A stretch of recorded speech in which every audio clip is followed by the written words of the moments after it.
Hey Martin, welcome to episode 49 of Illuminating Rounds. You look higher definition, but somehow shorter. What has happened? I think I am working on a different desk, and it's making me look like a very, very small man. And no one's ever said that Better about you. definition.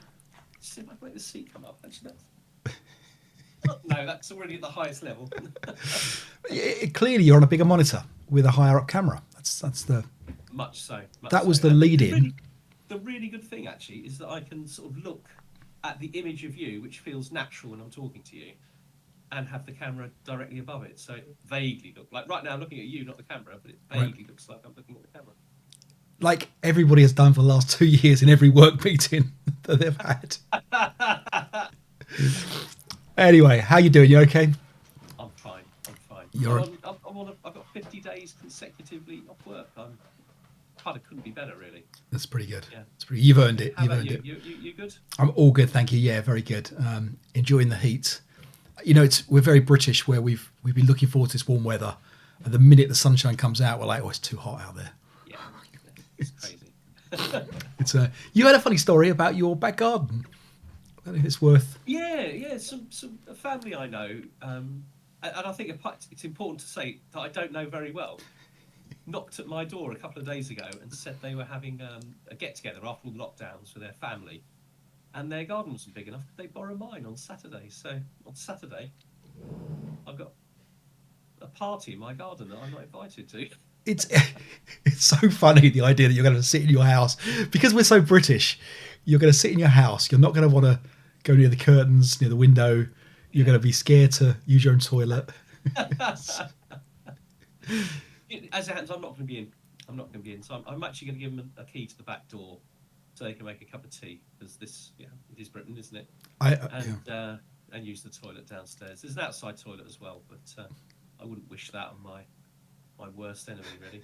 So it could be more of a British problem to have, is it? Sitting in your own house, housebound, because people are in your own back garden. We have to say thank you to new Patreons. So Stephen Hall and Tord Ivel, thank you. I think Tord is our first Norwegian patron, which is exciting. I think Stephen's from the UK. I've been to Norway. Hey, tell us more. A few times. Oh, well, my dad worked in Norway for about 15 years, offshore oil rigs and right. Things like that. So, okay. So we used to go and visit him. Obviously. And Phil Draper obviously is still in Norway, actually. So I believe so. Yeah. He certainly was working there, wasn't he? I suspect you're right. He's still there. Yeah. Okay. So have you been doing up much on ASL this week? This week I've been setting up my new computer, which explains me looking very short but very clear. Mm-hmm. And I guess that's it as far as ASL is concerned, really. Yeah. Talked to you a couple of times. Yep. Thinking about getting this show filmed. Yep, getting the show on the road. You're playing someone tomorrow, though, aren't you? You've got a game on tomorrow. Tonight with Rob McGinley, I'm playing. So we're playing a big tank battle. Rob is currently self-isolating, so I promised him we'd have a game.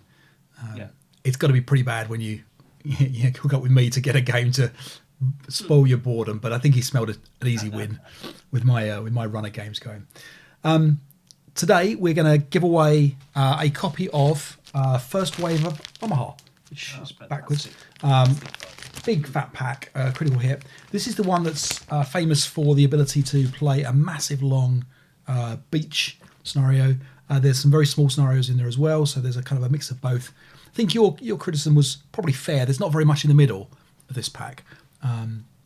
Felt a bit like that to me, because it's 6 foot long, and it represents, I think, half of the Omaha Beach, the historical Omaha Beach. Yep. I think there might be an Omaha West somewhere, isn't there? You can also get, and I kind of quite like Seabourn Assault, so I kind of thought it's a nice little Seabourn Assault, nothing too big but not too small, and it seemed to be quite a few small scenarios, and then there's the massive one, right? Which would literally take you all day to set up, I think. And it's quite a high learning bar, because you've got all the different types of pillboxes, which is really interesting rules. But yeah, it's a high bar to get over if you've only got like a Saturday afternoon. And right. You want to get playing before your friend goes home. Yes. Yeah. But that's it's very, very interesting stuff there, and of course it's I always think it's fascinating those sort of historical maps. Yeah, you've got a dog behind you. Oh, I do have a dog behind me. He's got a dog with conjunctivitis at the moment. He's having eye drops. It's a fantastic prize. I think if I didn't have it, I'd have been delighted to won that. So yeah, it's a good prize. My dog is now going to chew a noisy bone, so we're going to see if he gets too loud. Tell me, and I'll throw him out. We're going to look at the two semi-finals from the tournament. This is Tuomo and Morris and Dave Garvin against Tom Rapetti, who both played the closer. I still struggle if it's the closer or the closer. I'm sure it's the closer. I think it's the closer. Yeah, from the Action Pack 14, I think it was. We've picked a scenario that we're going to ask the winners of those two to play in the final. We'll announce that. And we've also got a segment from Tim Reed. Tim has done a very, very well produced segment that we're going to showcase for him around critical moments of a game. And I would say if anyone else has got any ideas or thoughts around little segments they'd like to do for us, we're absolutely happy to showcase. We can propel them to internet fame, can't we, Martin? I mean, it's really our job, if nothing else. So before we do anything else, should we move on and take a look at Tom and David Garvin's game? Yeah, absolutely. All right. So here we go. So this is the closer. 2 seconds. Okay, so Martin, do you want to talk a little bit about the scenario and? Yeah, absolutely. Yeah. So it's set in August 1944. So we're well into France, still in Normandy, I suppose, and the Canadians are defending against the Germans. The Canadians have got 5 tanks, a Firefly, and 4 more normal Shermans. I think the Firefly is the one that blows up the tanks really well, isn't it? And the other Shermans are not so good at that. Mm-hmm. What we got here? 7 squads. The Canadians have a 10-2 leader, a 9-1 leader. Piets. And they're setting up on board. The Germans are coming on from the left-hand side as we're looking at it here. Initially with 8 squads, then a further 7 squads on turn 2, and turn 3, a further 5 squads, but with 5 tanks. And really, the Germans are trying to get off the right-hand side of the board. Right, that's it. That's it. Yeah. Yeah, I was going to say, so yeah, it's all about victory points getting off, based on Canadians killing Germans getting people off the board. The Germans also get a couple of points every time they kill a Canadian tank. That's as well. Right, 2 points. Okay, so David Garvin wrote to us and said actually he'd kind of misread the scenario card, and he thought that the tanks were coming on to start with, so he actually purposely set his Canadian tanks back a little bit, and that might explain why there's a fairly rearward facing or rearward kind of tending defence here from the Canadians. So we'll see if this has an effect. So off the Germans go. I'll zoom in when we get a chance to have a fair bit. So kind of usual kind of half squad push here. It's interesting that there is a fairly fair amount of open ground on either side that the Germans can kind of rush towards. Yeah. But it does look like it's a tricky decision as to where the Germans are going to push. To start with. He's already got a nice little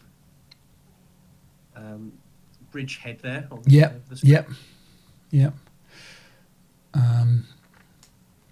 So this is turn 2, is it? Yeah. This is yeah. So a very static defence there for the Canadians. Now, I guess one of the things is when if you have made a mistake, and at this point, I guess Dave has realised he's made a mistake. How easy do you think you'd think that it would be relatively straightforward to kind of reposition?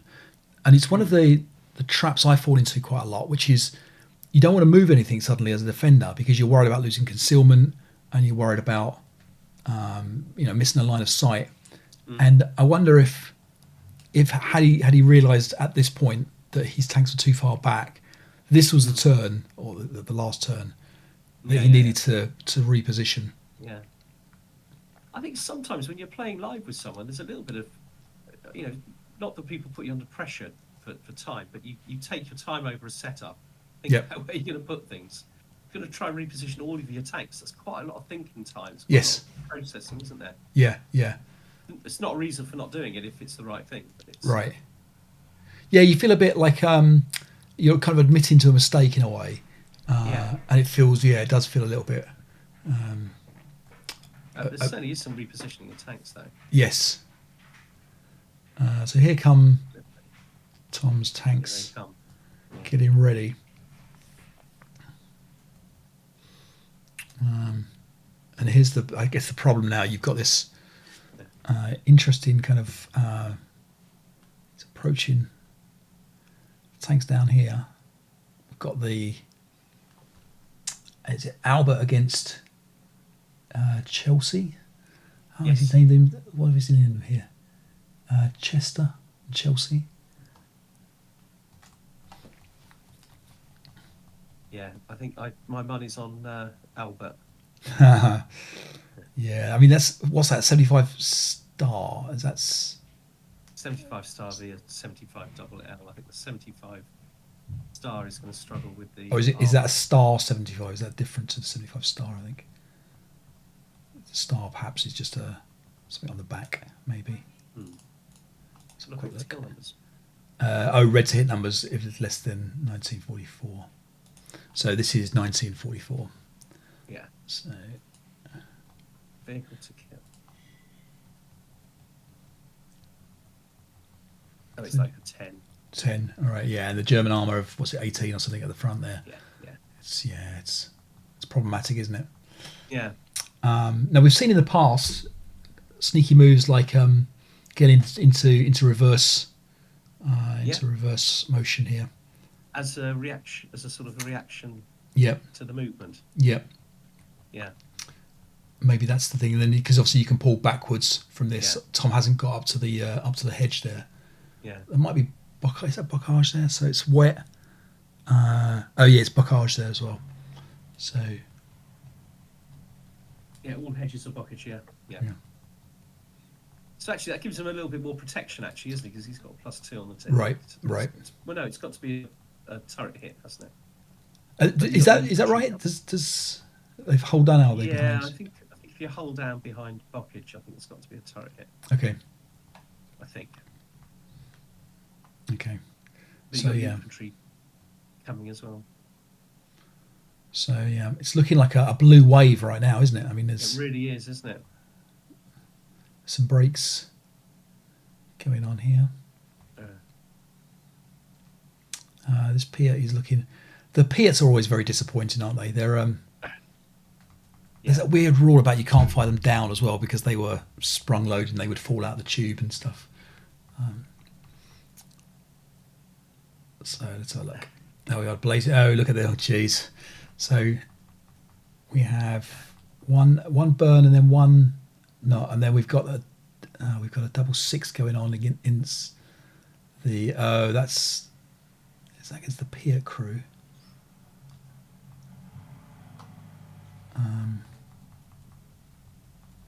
To the Sorry. Piat. Okay, so this is where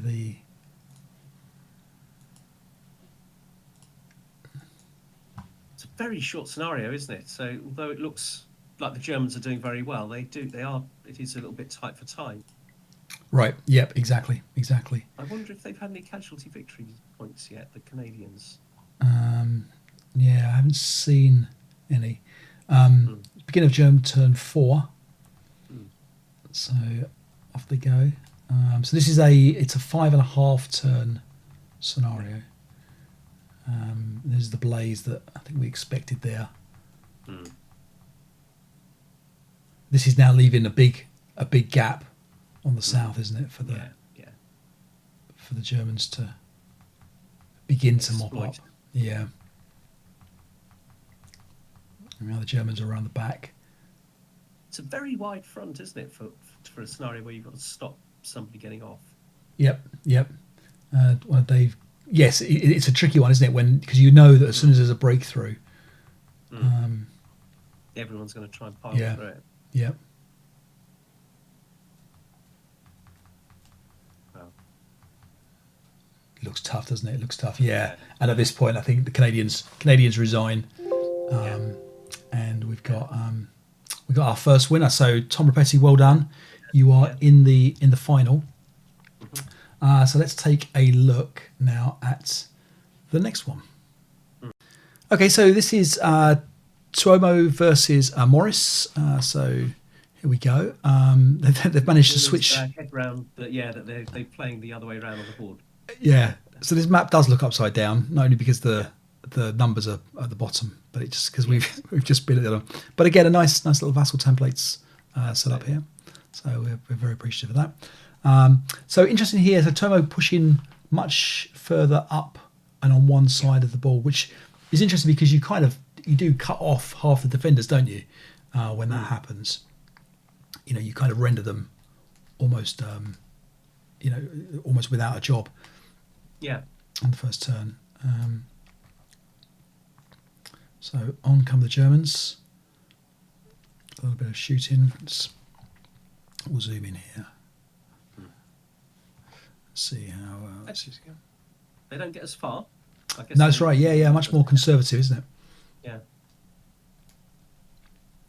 And Morris much further forward set up as well. Yeah. And even pushing forward there on the repositioning. Yeah, while they're weak, I suppose. Yes. The Germans are only going to get stronger, aren't they? Yeah, and some good pushing here. Yeah. Wow. Yeah, that's quite demoralising for the Germans to be two hexes in and suddenly defending. Yeah. Against a very concerted attack, but then you've got a lot of Germans coming on there. That's right. Yeah. Panzerfausts. Yeah, on the cover. This is the risk, isn't it? You're going to get overrun here because there's going to be a lot more Germans than Canadians at this point on the battlefield. But you've got 5.5 turns and you've moved 3 hexes. Yeah. So we've got a blazing tank already here. And presumably there's been casualties. Yep. They're not keeping track, are they? That's a shame. Yeah. Yeah, I don't see any. No. Oh, maybe down here we've got the Canadian tank. Oh yeah.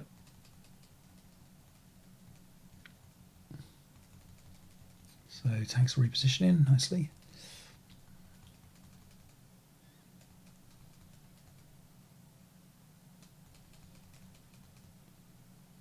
So there's certainly, it's like you said, like your little kind of pocket, like a bridgehead pocket. Yeah. The tricky thing is these guys down here probably don't know yet whether they can reposition or not. Yeah. But on come the Germans now, absolutely doubling down. That road, Yeah, really going to double down on that. It's very nice from Tomo. The breakout is on. Yeah. Although they've been checked in the bottom there. Yep. The Germans. Oh, he's taking one of that here.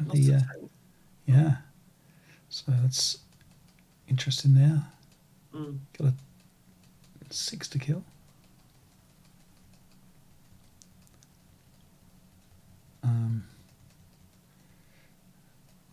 Certainly contained the Germans at least. Yeah. But you do feel like this is a very weak cork. Yeah. And you've got like this sort of constrained firepower. Right. They in a small area you can do big fire groups, can't you? Yeah. Here's where the defense is going to start to fall, I guess. If you're losing these tanks here. Yeah. Some close combat going on. Here come the Canadians.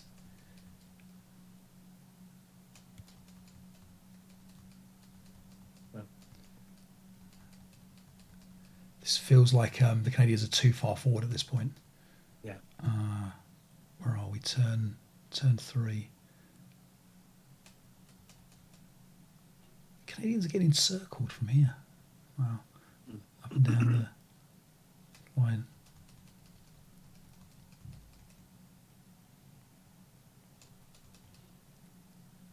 There's the wounded 10-2. And the blockage provides real difficulties to moving for the Germans. Right. Yeah, it feels like the Canadians should be behind the blockage at each kind of step, shouldn't it? There should be some guys sitting there waiting to take advantage. But instead, now the Germans have got round the back. Yeah, there's another destroyed tank here. This does feel difficult now for the Canadians. You can fire pits from buildings, can't you? That's without the backblast, which is one benefit. Yes.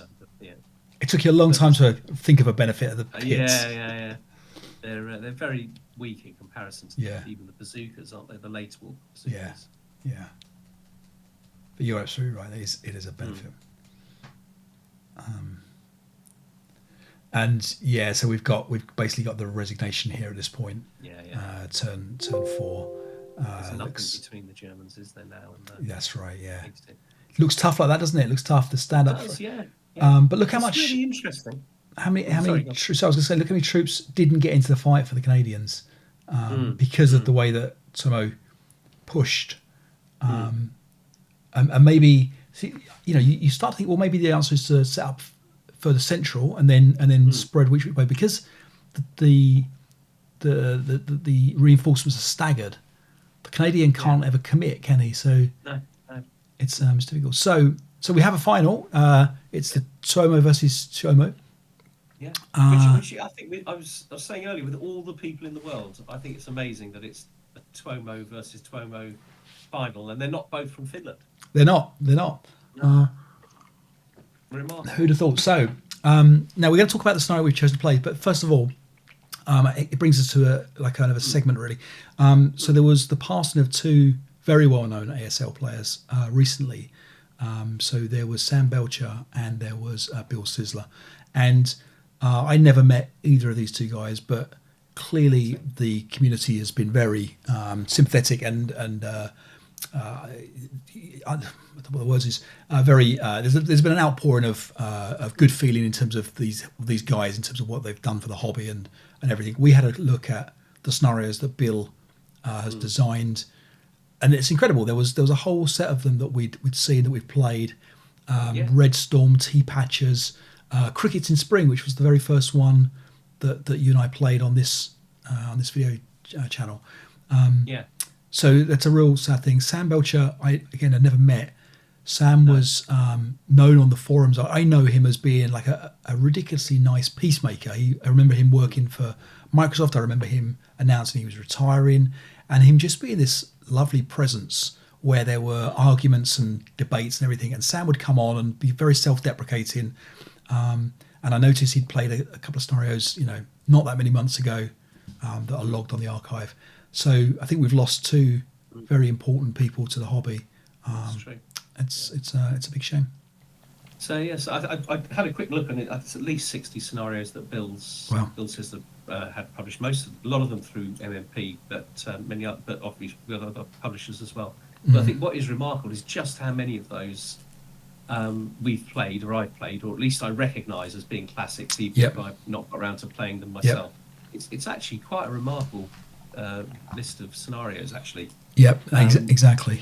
Yeah, and exactly the same. But what I would say about Sam is exactly the same. Is he was always on the forums and things like that. Obviously, never met him. I was a Facebook friend with him, and it was always a pleasure to kind of hear from him. But unfortunately, those two men have passed away. Yeah, it's very sad. And the problem now is, some hobbies are fluctuating with new babies and weddings and things like that. And we're at the other end of that scale now, where this unfortunately is going to be more of an ongoing occurrence, I suppose.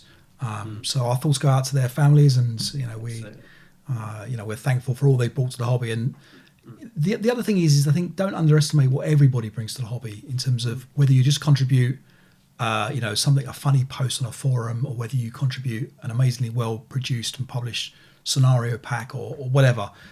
The hobby is surrounded by people like these guys who contribute in a way that is it shouldn't be understated. I think is probably Yeah, the I right agree. thing to say. So sad news. In memory of Bill, we've picked a scenario for the finals that he wrote. We've played this scenario. I'm sure Tomo and Tom will have come across it if they haven't played it before. So it's the meat grinder. So that's the scenario. We know about the KV2s that this one has. It's fairly well balanced. It's not crazy, but the guys can decide how to approach that if they want to roll for sides or give balance. That's their choice. Again, they're playing for a hand painted ASL board, and there's a runners up prize of a March Madness Kansas City Wargamers pack. So again, thanks to those guys for sponsoring the tournament as well. Looking forward to the final there. So we'll see. It's a great scenario, I think, the meat grinder. There's a lot going on. There's a lot to think about there. I think it would be really interesting to see two successful players from the tournament hammer that one out together. Now, do you have a preference of who's going to win this? Because I do have a preference, purely on the amount of postage it's going to cost me to send this massive wrapped up thing. You're hoping it stays in Europe. Is that what you're saying here? Yeah. Just in terms of postage. Yeah, exactly. No. I mean, two great guys, aren't they? Yeah. It's the first 10 years that I was in this career, I thought that they were both the same person, but I now clearly distinguish them and know who is who. We've never seen them in the same room together. So maybe they're not the same guy. Yeah, maybe. They sound a bit different. They do. They do. Okay, all right. Let's talk Tim Reed's critical moments. So we're going to pass over now to Tim. Tim did this himself. It's brilliantly produced. So Tim, thanks very much. Take it away, Tim. Have you ever looked back on a game of ASL and wondered, where did it all go wrong? Or, how did I manage to cement that victory? Well, I certainly have. Some playings have a steady inevitability about them, an accumulation of predictable incremental events. For many others, though, if you take any time to analyse what happened, there will often be a moment or series of connected events that are pivotal to the final outcome. In this series, we will spend a few minutes reviewing snippets of gameplay to identify and illustrate these critical moments under the microscope.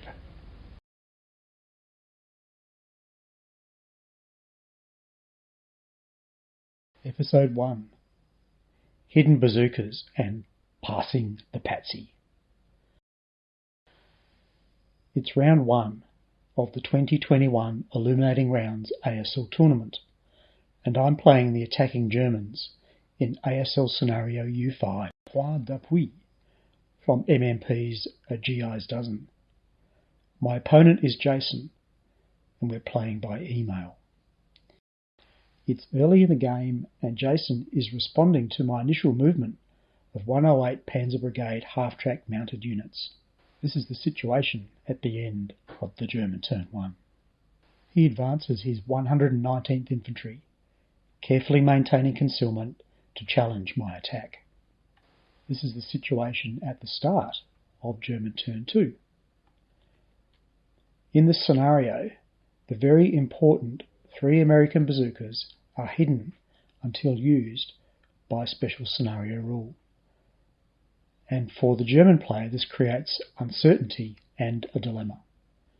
The first critical moment is not on the board or in the dice, but in my imagination. At least one of these counter-attacking units must have one of those killer bazookas. This leads to a series of moves aimed at saving my now endangered SPW 250/9, a unit I wanted to preserve. So, the plan hinges on firstly freezing the unit in 06K2 by using a vehicle bypass, risky with an open-topped AFE, and then moving into 06L1 hex to strip concealment and maybe even draw fire, but mostly then to allow bounding first fire from the threatened half-track into the then unconcealed unit. a pretty good chance to effect a break or a pin before it gets a shot off with that invisible bazooka. Moving a half-track SPW251/1 into bypass in 06K2, the next critical moment came when the American squad passed a pre-AFE attack task check. Yes, the Patsy. To enable it to use the reaction fire and attack the half-track in close combat. This is gutsy with a 6 morale unit, the failure to pass meaning a pin and an effective freeze. Jason rolled low again on the close combat table and the half-track was eliminated.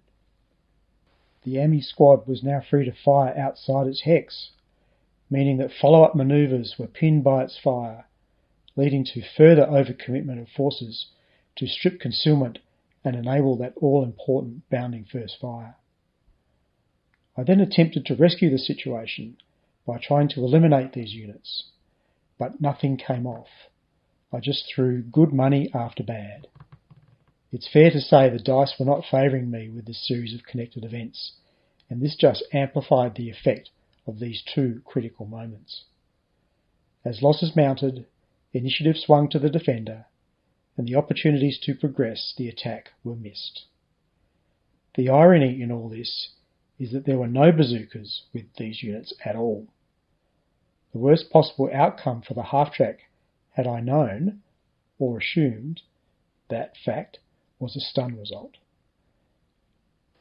I never really recovered from these losses and spent time avoiding a bazooka shot that was never possible. Was there luck involved? Of course, but the impact of that good or bad luck could have been avoided had I made a different decision about the probability or risk of the presence of a bazooka in one or both of those two units. For the record, I did capture the victory hex in 03Q8, but I was outnumbered in the end and did not have the resources to hang on against most of the intact American order of battle. So, well done to Jason, and good luck in round 2 of the tournament. I'll be back soon with another critical moment. Until then, roll low when it counts.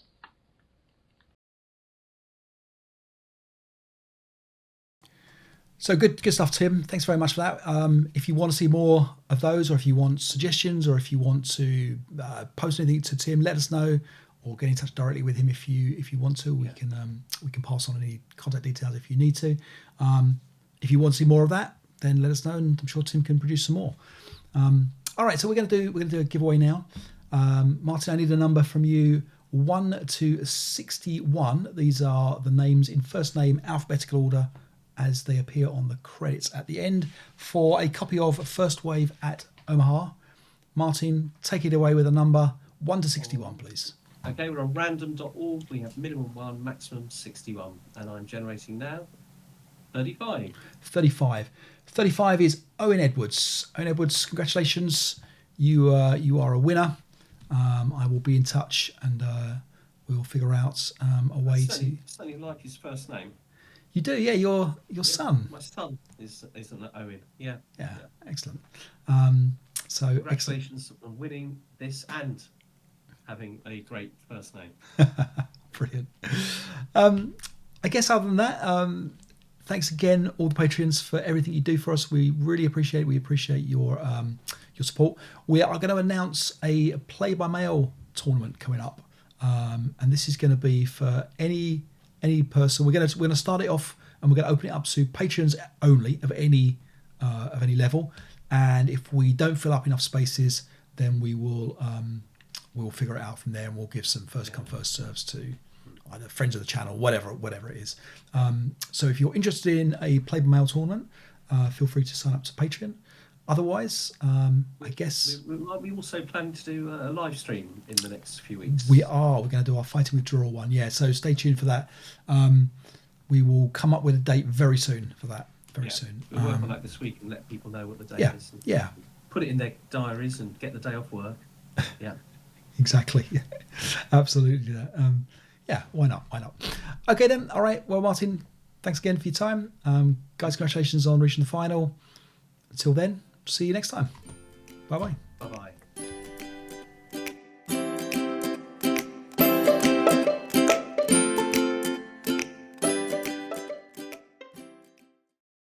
Okay, Martin. So we're now this. Stop. Balance is fairly close on this one. Yeah. 2 seconds. Tank That's as well. right. 2 points for a Canadian tank. Yeah. So now, Carl,